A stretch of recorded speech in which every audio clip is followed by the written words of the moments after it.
So, if you've been wondering over the last few years why certain companies or businesses tended to all seem to lean towards the same sort of ideological end of a spectrum, right? In terms of LGBT promotion, that kind of thing, right? You'll find the reason why with the Human Rights Campaign Foundation and what they have created, I believe, in 2002 is what's called the Corporate Equality Index, and it is, quote, the national benchmarking tool on corporate policies, practices, and benefits pertinent to lesbian, gay, bisexual, transgender, and queer employees.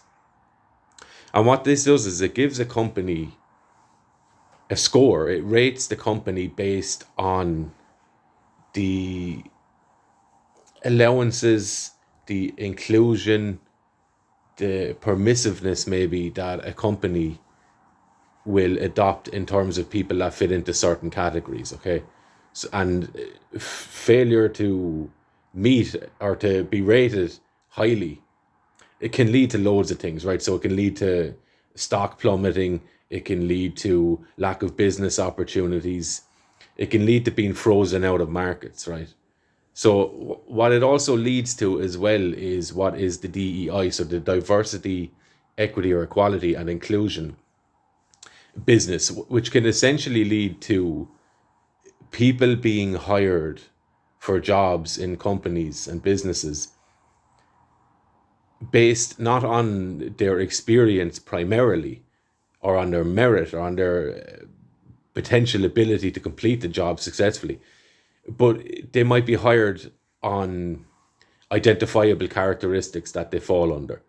So if they're part of the LGBT community, or if they are a different ethnic group, ethnic minority, quote unquote, then you will have people getting hired based on those markers, right?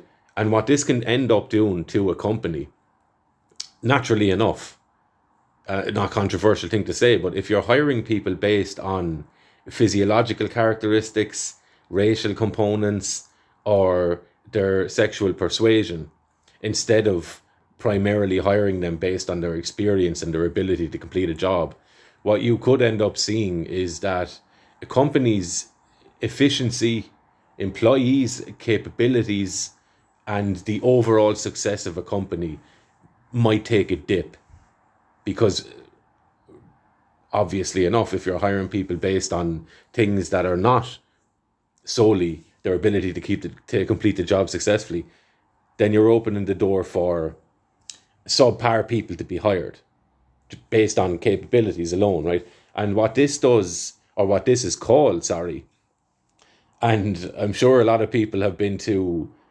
work training, diversity training, or any of that sort of stuff, right? Company training that has been rolled out even here in Ireland, right? And I've had the misfortune of being in a training for something outside of work, but a course thing, right? And I was one of the lecturers there, and he lectures in one of the Dublin colleges or universities.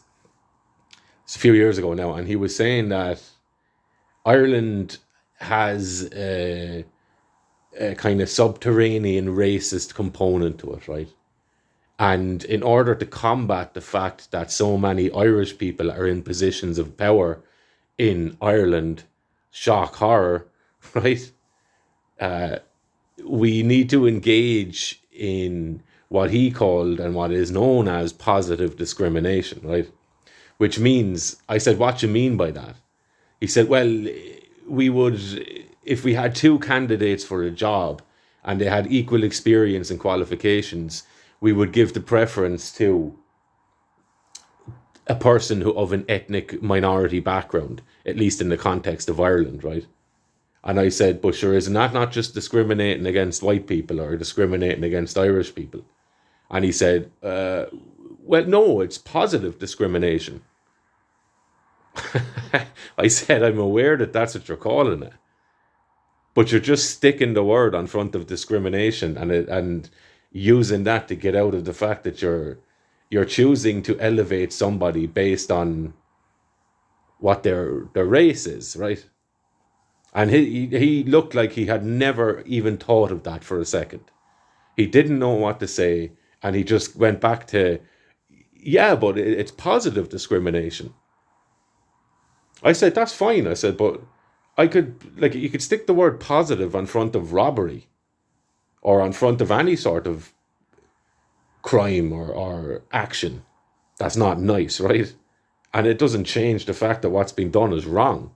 So I said, like, if you're wanting to balance the scales in terms of discrimination against certain races by discriminating against certain races, I said, you're just doing the exact thing you're saying you're trying to combat. And he just looked like his mind just ran out of the back of his pants. Like, he had no idea what he was talking about. But anyway, that's the DEI stuff, right? And there's a lot of companies that are after deciding, for whatever reasons, to kind of reel back their support for that, okay? And to not be so open and so blatant in their funding and in their backing and promotion of certain things. So here we have some companies that have, these are American by the way, that have rolled back the DEI policies, right? Which means they won't be deciding to hire people based on racial characteristics or sexual preferences or any of that sort of thing, right? We go back to common sense where you hire someone that can do the job because you believe that they can do the job and nothing else, right? So Walmart has rolled back the policies. Ford have done the same. Harley Davidson too. John Deere, Caterpillar, Tractor Supply, Lowe's, Molson Coors, Brown Forman, and I'm sure there'll be many more along the way, right? So why am I talking about that? Because it's kind of common knowledge to a lot of people that are into trying to figure out what's going on in the world, right? Or understanding things. And I use those to kind of preface this story because I find this an interesting one. So this is from the Daily Mail. And the headline, chaos at Man United as devout Muslim player refuses to wear rainbow jacket, forcing club to ditch plans and angering his teammates in third LGBT pride controversy to hit the Premier League this week. So what's interesting about that? Do you see a lot of response to this is people are angry about it, right? And they're giving out about it and they're saying, how could, hang on a second. How is this allowed? Like, why is he allowed to get away with that? And obviously he's Muslim, so he cites his faith as a reason as to why he doesn't want to be promoting LGBT stuff, which is his gift, right? And it should be everyone's gift to be able to decide on which ideologies they promote, right? Because the LGBT stuff naturally comes with an ideology. It comes with a worldview, a way of seeing the world, right? However correct or incorrect that might be, but it comes with a worldview. And he has, as a Muslim, he has his own worldview. And to him, to be promoting the LGBT worldview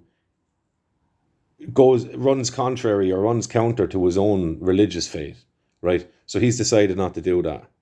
And so it says there, right, the forcing club to ditch plans. So the Man United kind of backed down a little bit, or maybe you could say even supported him in his decision not to promote the LGBT thing, right?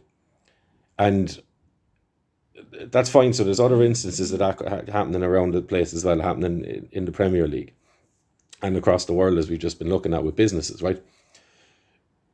But when you step back from these things, you kind of look at it and go, right, what needs to be happening in order to kind of make sense of these parts, right?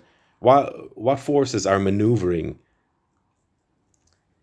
the preference ladder, right? So people have probably heard of the oppression Olympics, right? Where you have different categories of people, and depending on which categories they fall into, they are higher or lower on the hierarchy of oppression, right? With white people being like absolutely bottom, right? Where white people can only be racist, no one can be racist against white people, and white people tend to be the scourge of the hierarchy, right? Fair enough, off you go. But what seems to be happening here is that there's an elevation or a priority or preference given to the Muslim faith over the LGBT faith or worldview, which has been a potent force over the last decade at least, right? It probably has topped the charts, if you will, for the most influential ideology around, right? And that seems to be getting kicked back into the back seat here a little bit, in deference or preference being given to the Muslim faith. And I would suggest to people as well that what this says to me is that the ideology and the people who espouse the LGBT ideology and took it and ran with it, right, and started categorizing everybody into different categories and started chastising people based on the categories they're in, okay? That there's a betrayal occurring here that they might be finding it hard to wrap their minds around. Because if you understand it correctly, you will see the correlation between those, not all, of course, right, but those who espouse the LGBT worldview also tend to be pro-immigration, pro-lax borders, pro-minority religions, even pro-Muslim in regards, or pro-Islam in regards, right? And they have played a big part in trumpeting up and crystallizing the social consensus, the consensus trans, right? Or the apparent consensus of people that it's racist to not want to bring in these people and to not look after these people. And now what seems to happen, and now that the growth of the Islamic faith and the Muslim people in the Western nations has exploded, right? There's way more of them than there used to be. It looks like the LGBT worldview is getting, it's on the chopping block, right? It's after serving its function, at least from my perspective. It looks like it has served its function in guilting people enough to have them support opening up borders of Western countries. And now that we've so many of these people in Western countries now, their part is now, it looks like it looks like they're being relegated to obscurity now, or it's beginning to move in that direction. Companies are not interested in it anymore. They're not being given preferential treatment over the minorities that they wanted to defend and protect and champion, right? And I find this fascinating, but also very, very dangerous too, because we don't know the fallout. Because as if anyone with a lick of sense would tell you that, and Muslims would tell you themselves, if they're being honest about it, right, that their religion generally does not get on with it with people who are of certain sexual persuasions, right?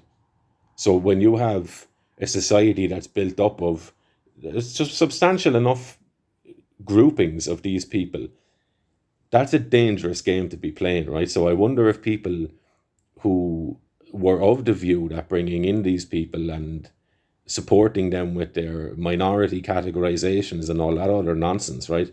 I wonder if they're beginning to have second doubts, because they might start to feel a little bit scared if they realize that the support they've been getting is starting to dwindle. What do you think?